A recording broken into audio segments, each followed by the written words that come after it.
Hi guys, my name is Sam the Psalmist, and I'm here together with my co-laborer, Minister Kamara. and we are here to invite you for a virtual program by the name Azipraise. It runs on every Monday from 8 p.m. to 9 p.m. Make sure you share the broadcast, you're tuned in, and if you've not subscribed to our channel, subscribe and make sure you've clicked that bell so that you can get our notifications each and every time we will be having such programs. Most importantly, you can consider following us on our social media platforms.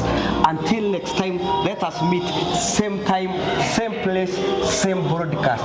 Until next time, we say Shalom.